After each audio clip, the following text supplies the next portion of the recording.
अस्सलाम वालेकुम स्टूडेंट्स, एक नए लेक्चर के साथ लेक्चर नंबर 15 है।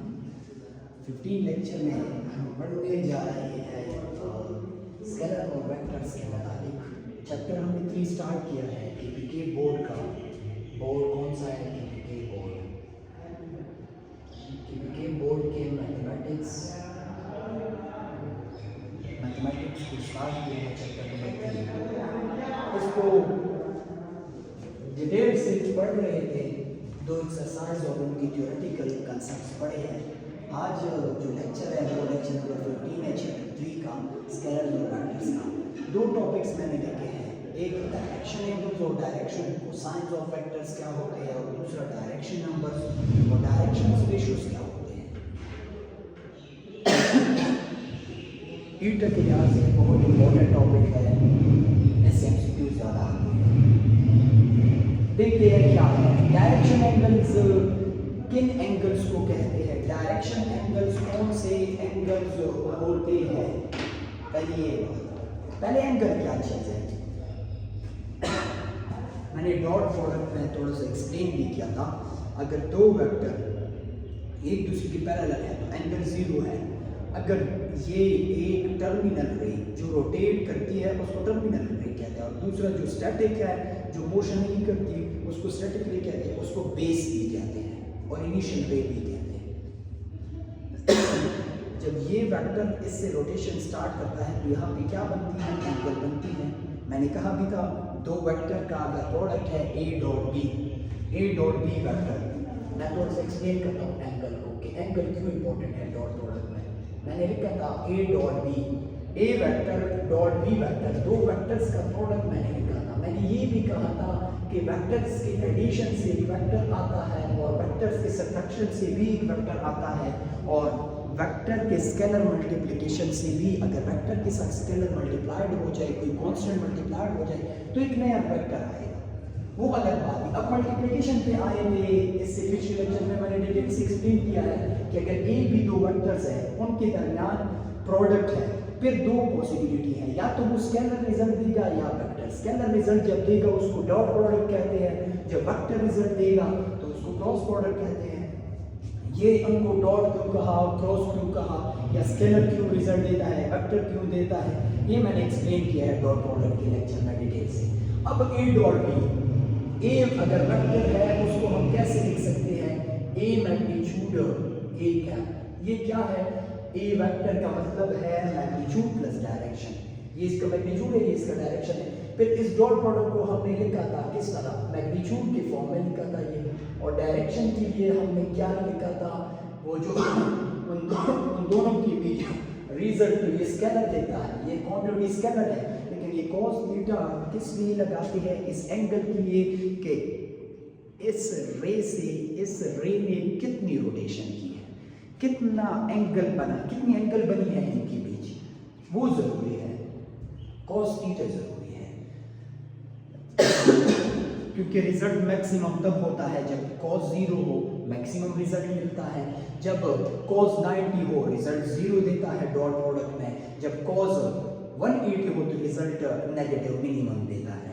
तो मतलब वेक्टर्स के डॉट प्रोडक्ट पे एंगल डिपेंड करती है, वो मैंने बताया भी था, वो डिटेल से मैंने एक्सप्लेन किया। लेकिन अब इधर आते हैं, एक वेक्टर लेते हैं, मैंने बुक की जो ज्योमेट्री है वो मैंने ड्रॉ भी की है। डायरेक्शन एंगल्स के लिए, डायरेक्शन कोसाइन ऑफ वेक्टर के लिए, वेक्टर्स के बीच की जो एंगल है ये भी इंपॉर्टेंट है, इसको भी हम देखेंगे, इसको भी पढ़ेंगे। और इससे रिलेटेड 2 टॉपिक है, एक डायरेक्शन नंबर्स वाला और एक डायरेक्शन एंगल्स वाला। डायरेक्शन कोसाइन और डायरेक्शन रेशियोज भी क्या है वो बताता हूँ मैं, धीरे धीरे आपको समझ आएगी इंशाल्लाह। पहले हम क्या करते हैं, एक स्पेस में 3D सिस्टम, 3 कोऑर्डिनेट सिस्टम जो है z प्लेन है वो ड्रॉ करते हैं। मैंने x एक्सिस ली, ये एंगल ये एक्सिस ली है, और y के लिए ये और z के लिए 3 एक्सिस हैं हमारे पास इस तरह। इसको मैंने x कहा है, इसको मैंने y कहा है, इसको z कहा। ये इस तरह 3D को हम रिप्रेजेंट इस तरह ही कर सकते हैं। अगर देखा जाए ये तीनों साइड्स, ये तीनों एक्सिस आपस में क्या है, ये तीनों एक्सिस आपस में क्या है, परपेंडिकुलर है, एक दूसरे के साथ ये 90 डिग्री एंगल बनाते हैं। इसको कोऑर्डिनेट सिस्टम या जेड प्लेन या X Y Z coordinate system भी कहते हैं इसको। ये एक सिस्टम है, तीन एक्सिस है, सिस्टम है कंबाइनली, ये वेक्टर को रिप्रेजेंट करता है। सिस्टम है, एक एक्सिस की मदद से हमें पोजीशन मालूम होता है, ओरिजिन से कितना दूर है कोई पॉइंट। अगर मैं कह दूं उस कमरे के उस कोने से ये चेयर कितना दूर है, अब मैंने पोजीशन रखी है, वो उसका ओरिजिन है, ये एक्स एक्सिस है, वो वाई एक्सिस है, और ये ऊपर जो हाइट है वो जेड एक्सिस है। अब इस पे आने से पहले इसका एक्स कंपोनेंट देखना है, वाई कंपोनेंट देखना है और जेड कंपोनेंट देखना है। मतलब लेंथ के लिए दो पॉइंट्स के बीच एक्स से सिस्टम में कोऑर्डिनेट सिस्टम में लेंथ फाइंड करने के लिए दो पॉइंट के बीच जब फासला फाइंड करते हैं तो हम क्या करते हैं, हम एक्स कंपोनेंट वाई और जेड को डील करते हैं। जब हमें इनका पता चल जाए फिर तो लेंथ फाइंड करना आसानी है। अब आते हैं टॉपिक की तरफ। अगर तीन एक्सिस है हमारे पास ये, तो फिर क्या है, एक पोजीशन वेक्टर को सपोज करते हैं, मैंने एक जुमला लिखा है, let xi cap plus yj cap plus zk cap be a non zero vector. अगर हमारे पास एक नॉन, यहाँ पे नॉन जीरो का वर्ड यूज किया गया है, ये नॉन जीरो क्यों यूज किया गया है ये वर्ड, अगर नॉन जीरो वेक्टर ना हो फिर तो ओरिजिन भी ही होगा, वो जीरो वेक्टर होगा या नल होगा, फिर वो एंगल कैसे बनाएगा, वो एंगल बनाएगा ही नहीं, उसकी एंगल बनेगी ही नहीं। इसलिए हम कहते हैं कि हमें कोई ऐसा वेक्टर जरूरी है प्लेन में या स्पेस में जिसका एक्स कंपोनेंट वाई जेड तीनों में से कम दो नॉन जीरो हो, कम से कम दो नॉन जीरो। अगर एक दो जीरो हो गए, एक्स वाई जीरो हो गया, तो फिर वो अलोन एक्स एक्सिस है, उसकी एंगल जीरो है अगर बेस के साथ लेते हैं फिर तो दो कंपोनेंट कम से कम नॉन जीरो होनी चाहिए। अगर दो नॉन जीरो हो गए तो वो प्लेन में है, अगर तीन नॉन जीरो हो गए तो वो फिर स्पेस में वेक्टर है। अब मैंने एक आर ओ पॉइंट से पी के लिए एक आर वेक्टर ली है और पी जो कौन है वो स्पेस में कौन है, एक्स वाई जेड कोऑर्डिनेट्स को रिप्रेजेंट करता है। अब ओसीपी का जो पास जो वेक्टर है, ओसीपी का जो डायरेक्टेड वेक्टर है जो ओरिजिन से निकला है, जिसको हम पोजीशन वेक्टर कहते हैं, आर से पोजीशन वेक्टर को रिप्रेजेंट किया जाता है। तो मैं कह सकता हूं कि आर हमारे पास क्या है, एक नॉन जीरो वेक्टर है। ये कौन सा वेक्टर है, ये पोजीशन वेक्टर है। पोजीशन वेक्टर्स होते कौन से वेक्टर है, वो वेक्टर जिनका ओरिजिन पे इनिशियल पॉइंट होता है और टर्मिनल पॉइंट किसी प्लेन में होता है, उनको हम क्या कहते हैं, पोजीशन वेक्टर्स कहते हैं,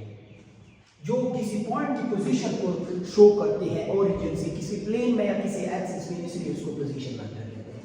अब दूसरा जो मैंने लिखा है alpha beta gamma, alpha beta gamma Greek letters है, बी द डायरेक्शन एंगल्स, ये हमारे पास डायरेक्शन एंगल है किसके, वेक्टर आर के, पोजीशन वेक्टर आर के, which it makes with the coordinate axis, जो ये कोऑर्डिनेट एक्सिस से कोऑर्डिनेट एक्सिस के साथ बनाता है पॉजिटिव पोजीशन, पॉजिटिव डायरेक्शन में वो वेक्टर, वो पोजीशन वेक्टर। अगर मैं प्लेन की मिसाल लूं, ये एक प्लेन है, ये एक्स एक्सिस है, ये वाई एक्सिस है, अगर मैं इसमें एक वेक्टर ले लूं, ये टर्मिनल पॉइंट है पी, एक्स वाई को रिप्रेजेंट करता है क्योंकि प्लेन में है, और ये ओरिजिन है जहाँ पे मैंने तीन मार्कर पकड़े हैं, और जहाँ पे ये तीन मार्कर्स के जो इनिशियल पॉइंट है वो एक दूसरे को ज्वाइन करते हैं इस पॉइंट पे। ये तीन वेक्टर, स्टार्टिंग पॉइंट तीन का एक ही है, ये जहाँ पे मैंने पकड़े हैं। तो ये जो वेक्टर है यहाँ से यहाँ का, ये पोजीशन वेक्टर है, ये रेड मार्कर, एक्स कंपोनेंट भी कोई है, वाई कंपोनेंट भी कोई है। अब ये पोजीशन वेक्टर जो है, ये एक्स के साथ जो एंगल बनाएगा, ये एक्स के साथ जो एंगल बनाएगा उसको हम इसका क्या कहते हैं, डायरेक्शन एंगल कहते हैं। या वाई के साथ जो एंगल बनाता है या जेड के साथ जो एंगल बनाता है, ये अगर मैं सपोज करूं कि ये हमारे पास एक स्पेस है, यहाँ पे एक वेक्टर है, यहाँ पे एक वेक्टर है, कौन सा वेक्टर है, पोजीशन वेक्टर है, पोजीशन वेक्टर है। जब ये पोजीशन वेक्टर है तो ये तीन ट्रायंगल बनाएगा, एक अगर इस टर्मिनल पॉइंट से एक एक्स एक्सिस पे एक परपेंडिकुलर ड्रॉ कर लूँ, एक ट्राइंगल यहाँ पे बनेगी। अगर एक परपेंडिकुलर यहाँ पे ड्रॉ कर लूँ, एक ट्राइंगल यहाँ पे बनेगी। अगर एक परपेंडिकुलर यहाँ पे ड्रॉ कर लूँ, एक ट्राइंगल यहाँ पे बनेगी। ट्राइंगल बनने का मेरा मकसद यही है कि ये पोजीशन वेक्टर एक्स एक्सिस के साथ भी एंगल बनाता है स्पेस में, वाई एक्सिस के साथ भी बनाता है और जेड एक्सिस के साथ भी बनाता है। जो ये तीन एंगल्स बनाता है, जिसको मैंने अल्फा, बीटा और गामा से रिप्रेजेंट किया है, इन तीनों एंगल्स को क्या कहते हैं? डायरेक्शन एंगल्स कहते हैं। इधर मैंने रिप्रेजेंट भी किया है, ये एक पोजीशन वेक्टर है ओपी, जिसको मैंने आर का कहा है। अब x से जो एंगल बनी है उसमें मैंने अल्फा लिखा है, अब y से जो एंगल बनी है उसमें मैंने बीटा लिखा है, और जो z एक्सिस से एंगल बनी है उसमें मैंने गामा लिखा है। मतलब ये तीन एंगल्स एक ही पोजीशन वेक्टर के स्पेस में बनते हैं, लेकिन एंगल पॉजिटिव डायरेक्शन में बननी चाहिए। पॉजिटिव डायरेक्शन का मतलब क्या है? एंटी क्लॉकवाइज ये एंगल बनने चाहिए। ये एंटी क्लॉकवाइज हम इसको लेते हैं, एंगल्स को एंटी क्लॉकवाइज पॉजिटिव लिया गया है। पहले कन्वेंशन यूज हुआ है कि एंटी क्लॉकवाइज एंगल को पॉजिटिव लेते हैं, इसलिए हम पॉजिटिव एंगल्स कंसीडर करते हैं। एंटी क्लॉकवाइज जो रोटेशन होती है, क्योंकि रोटेशन भी एंटी क्लॉकवाइज हो रही है ना, अगर देखा जाए ये यहाँ से रोटेशन स्टार्ट है, इस तरह रोटेशन हो रही है। अब ये तीनों हमारे पास क्या है? एंगल है पॉजिटिव डायरेक्शन में। एक बार फिर मैं रिपीट कर रहा हूँ, डायरेक्शन एंगल कौन से एंगल्स है? वो एंगल्स डायरेक्शन एंगल्स कहलाते हैं जो एक पोजीशन वेक्टर स्पेस में हर कोऑर्डिनेट्स के साथ पॉजिटिव डायरेक्शन में एंगल बनाता हो, हर उस एंगल को क्या कहते हैं? Direction angle.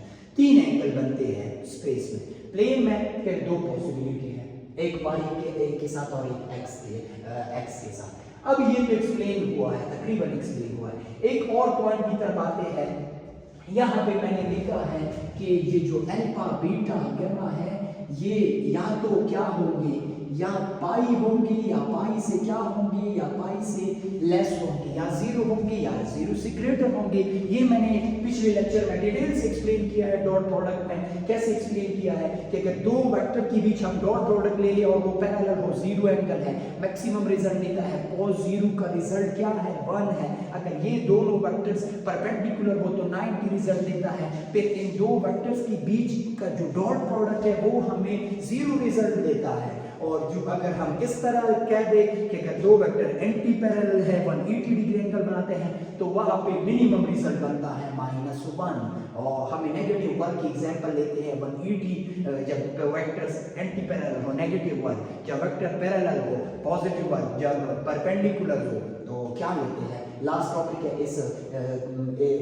इसके बाद दो टॉपिक एक्सप्लेन और करने हैं। Angle between two vectors explain करना है और प्रोजेक्शन ऑफ एक वेक्टर, प्रोजेक्शन ऑफ देखते हैं किसी एक वेक्टर का किसी दूसरे वेक्टर पे, या दूसरे वेक्टर का किसी पहले वेक्टर पे प्रोजेक्शन देते हैं। उसके बाद जो टॉपिक है मेरा प्रोजेक्शन के साथ वो वर्क वाला है, उसके साथ ये डिटेल से क्लियर होंगे। लेकिन बातों में मैंने क्लियर भी की है ये पॉइंट। ये अल्फा, बीटा, गामा क्या है? या पाई होंगे, या पाई से कम होंगे, या जीरो होंगे, या जीरो से ग्रेटर होंगे। पाई का क्या मतलब है? पहले पाई को देखते हैं। 2 पाई ये एक कंप्लीट रिवॉल्यूशन है, एक कंप्लीट रोटेशन है। यहाँ से अगर एक वेक्टर इधर रोटेशन कर ले तो जो एंगल बनाता है उसको क्या कहते हैं? उसको 2 पाई कहते हैं। वो 360 के इक्वल है, 360 डिग्री। अगर 2 पे इसको भी डिवाइड कर लो, इसको भी डिवाइड कर लो, तो पाई मेरे पास क्या बनेगा? 180 डिग्री। मेरा मतलब ये है कि जब एंटी पैरेलल वेक्टर्स हो तो मिनिमम रिजल्ट देते हैं, अगर पैरेलल हो तो जीरो रिजल्ट। इसलिए इनके बीच का कोई एंगल हम डॉट प्रोडक्ट में लेते। और 270 या 180 से ग्रेटर कोई एंगल क्यों नहीं लेते?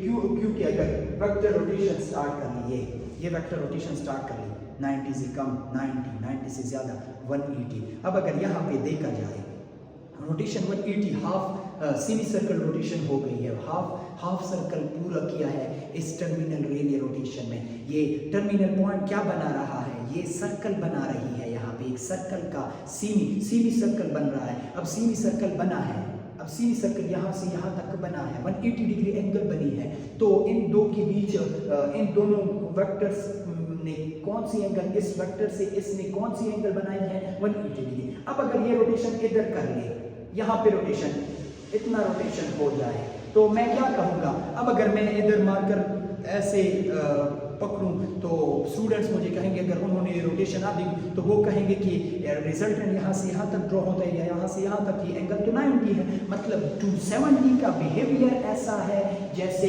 90, इसलिए 270 को कॉज में नहीं लेते। एक बार मैंने पहले इस पॉइंट को एक्सप्लेन किया है, अगर यहाँ से रोटेशन हो जाए 270 रोटेशन हो जाए, फिर तो रिजल्टेंट को ड्रॉ करने के लिए मैं ये वेक्टर लूंगा या यहाँ से ड्रॉ करूंगा या यहाँ से ड्रॉ करूंगा, फर्स्ट वेक्टर पे डिपेंड करता है, या यहाँ से या यहाँ से, कोई एक रिजल्ट लूंगा।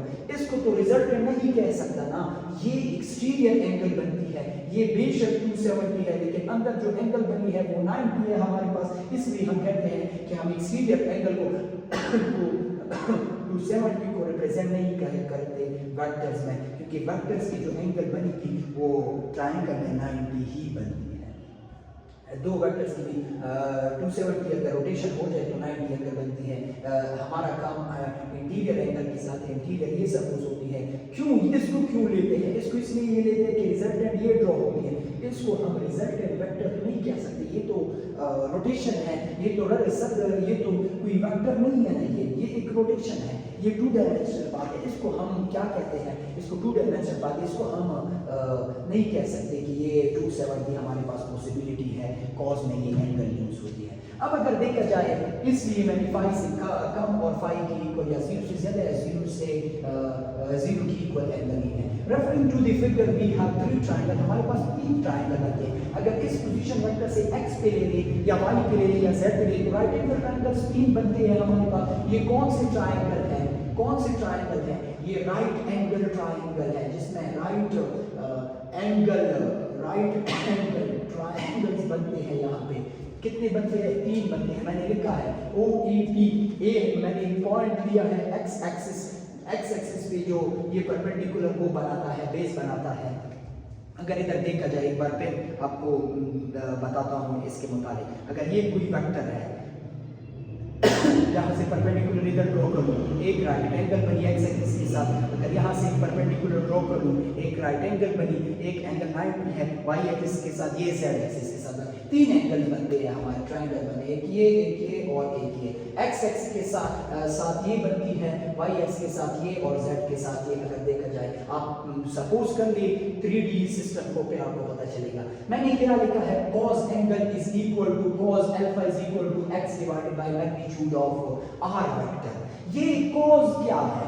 cos रेशो है दो साइड्स का। कौन से साइड्स का? cos हमें बताता है बेस को डिवाइड करने हाइपोटेन्यूज पे जो एंगल होगी उसे मैं x एक्सिस वाला यहाँ पे लेता हूँ। फॉर एग्जांपल, ये हमारे पास क्या है? ये हमारे पास x एक्सिस है, ये x एक्सिस है, और ये हमारे पास क्या है? y एक्सिस है। बाकी के लिए आप खुद ड्रॉ कर ले। ये हमारे पास क्या है? y एक्सिस है, और यहाँ पे एक वेक्टर है, पोजीशन वेक्टर OP है।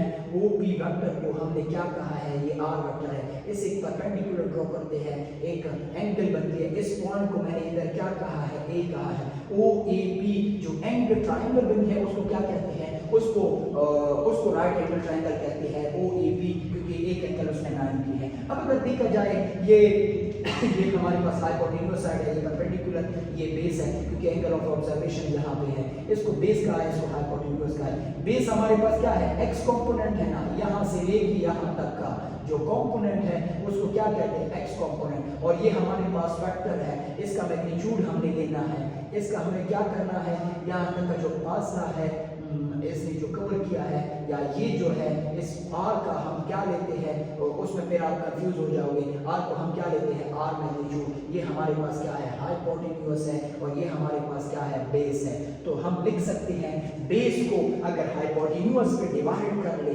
बेस को अगर हाइपोटेन्यूज पे डिवाइड कर ले, तो जो रेशो बनेगी इस एंगल ऑफ ऑब्जर्वेशन के लिए जो है रेशो बनती है वो cos रेशो है। इसलिए हम लिखते हैं, अगर इस अल्फा के साथ हम cos ले लें, cos डॉट प्रोडक्ट के लिए हम लिखते हैं दो वेक्टर्स के बीच अगर हम कोई एंगल लिखते हैं, वो डॉट प्रोडक्ट हो तो cos लिखते हैं। cos क्यों लिखते हैं वो मैंने बताया है ऑलरेडी।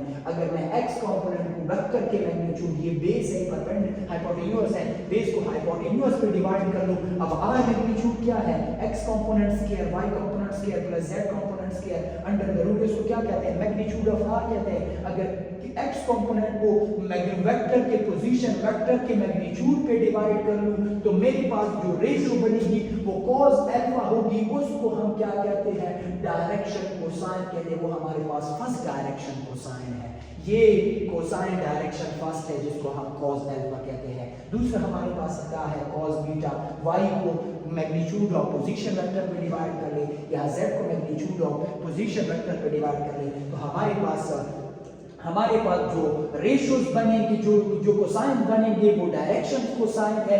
इस एंगल की वजह से हमने इस cos को लिखा है बेस डिवाइडेड बाय हाइपोटेन्यूज। तो हमारे पास तीन कोसाइंस बनते हैं जो डायरेक्शन कोसाइन है इन दो वेक्टर्स के बीच, बेस और हाइपोटेन्यूज के बीच।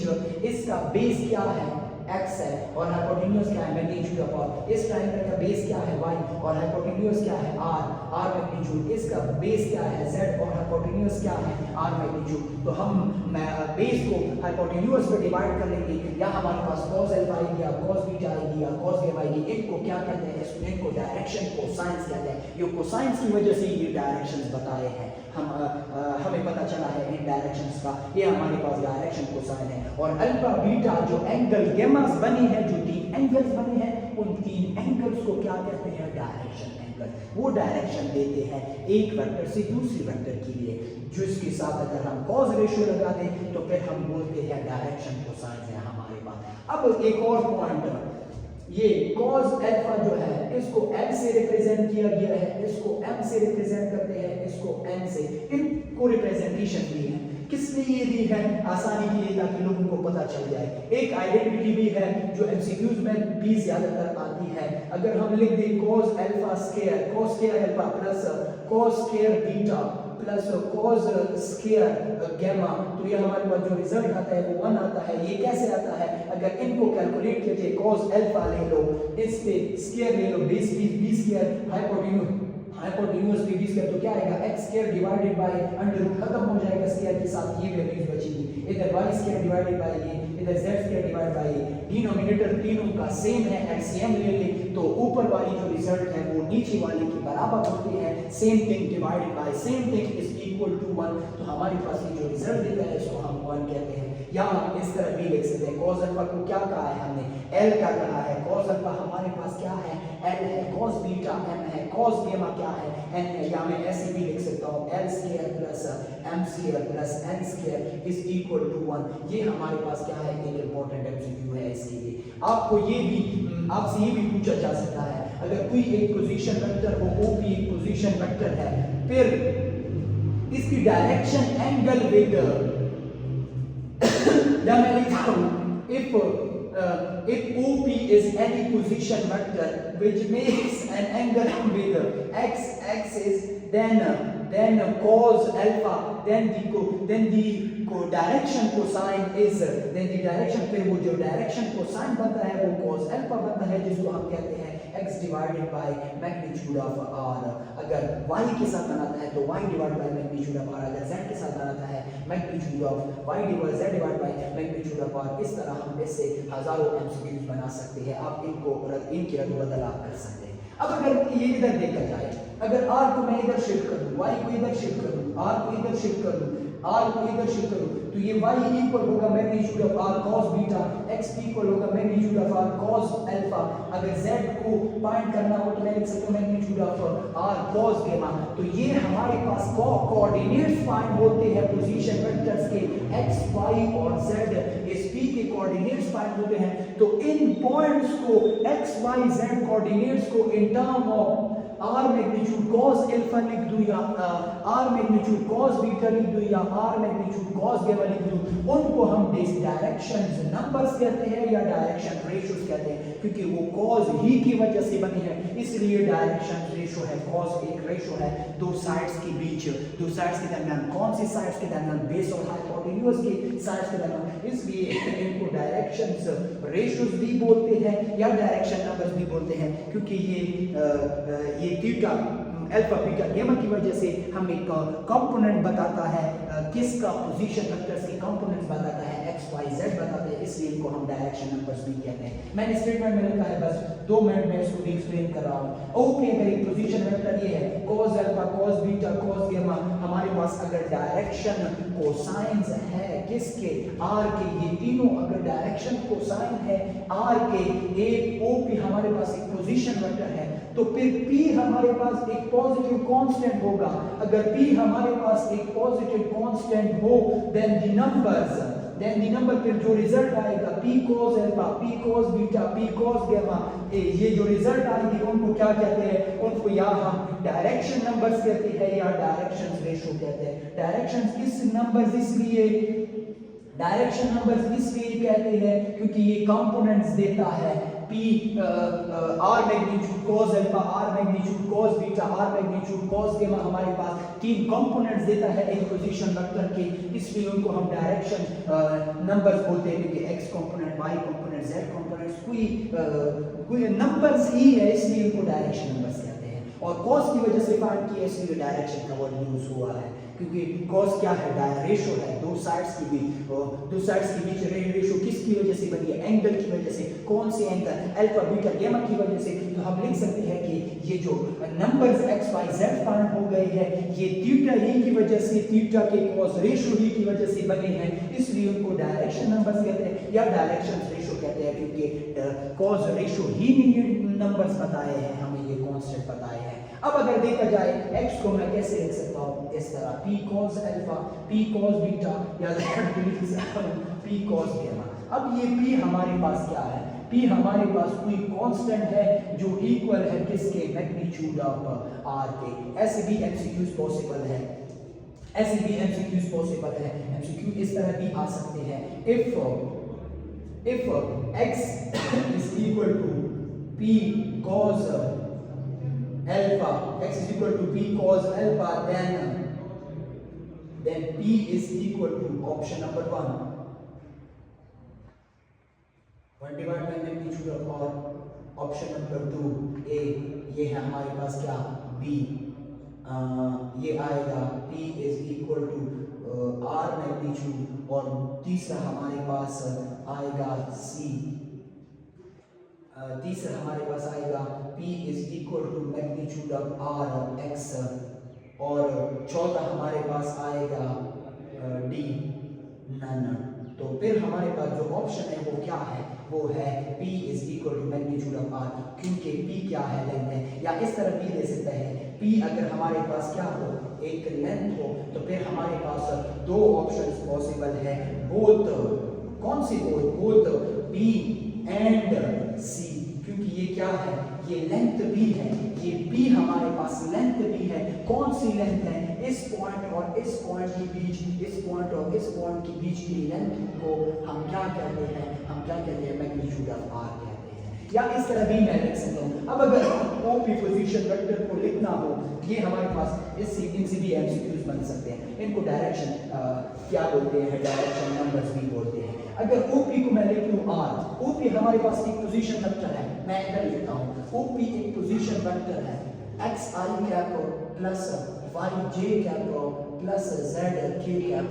फिर इसको डायरेक्शन नंबर्स की फॉर्म में इफ MCQ बना सकते हैं हम, ये भी एक MCQ है, ये भी MCQ है। If OP is equal to this is a position vector, then if OP is equal to this, then if OP is equal to this, then हमें क्या फाइंड करना है, then R is equal to option A, then R is equal to which position vector, A।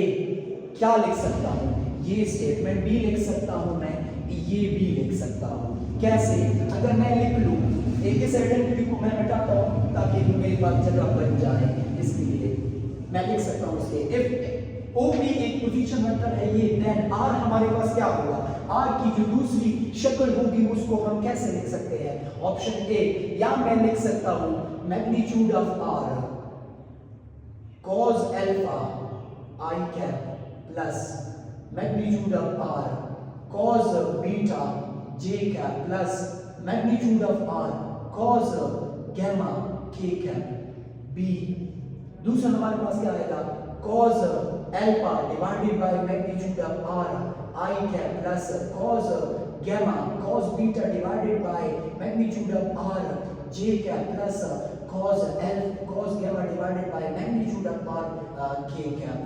C option में कैसे लिख सकता हूँ, सी इसके लिए मैं लिख सकता हूँ कि r magnitude L I cap plus M J cap plus N K cap. D मैं लिख सकता हूँ both A and C। E मैं लिख सकता हूँ both A and D, A and C, B and C। तो मैं कैसे लिख सकता हूँ, ऐसे भी लिख सकता हूँ ये x कंपोनेंट ही है ना, r मैग्नीट्यूड cos अल्फा किसकी इक्वल है, x के। ये b को हमने क्या कहा है मैग्नीट्यूड ऑफ r, ये किसकी इक्वल है, r x की इक्वल है। ये क्या है, ये y की इक्वल है। ये क्या है, ये z की इक्वल है। या मैं इसको ऐसे लिख सकता हूँ, या मैं इसको r मैग्नीट्यूड अगर कॉमन ले लूं, cos अल्फा क्या है, cos अल्फा को मैंने किस से रिप्रेजेंट किया, l से, cos बीटा को m से, cos गामा को n से। या मैं इस तरह b लिख सकता हूँ। तो हमारे पास a भी करेक्ट है, b भी करेक्ट है, क्योंकि cos alpha divided bye cos gamma हमारे पास क्या है, cos alpha divided by magnitude of r। ये हमारे पास क्या है, इससे तो ना x बनता है ना l कह सकते हैं, इसलिए इसकी फॉर्म में हम नहीं लिख सकते। तो ए ऑप्शन भी ठीक है, सी भी ठीक है। अगर किधर देखा जाए तो डी हमारे पास क्या है, इसका करेक्ट ऑप्शन है। ये दोनों स्टेटमेंट आपके पास क्या है, पोजीशन वेक्टर के एमसीक्यू है। ये दोनों आपके पास एमसीक्यू है, ये पॉसिबिलिटी है एमसीक्यू इस तरह का आ सकते हैं।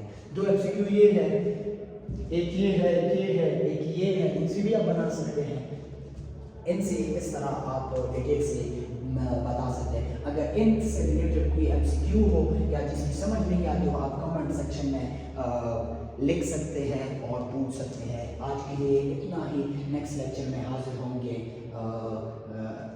Projection of A vector on B and B vector on A.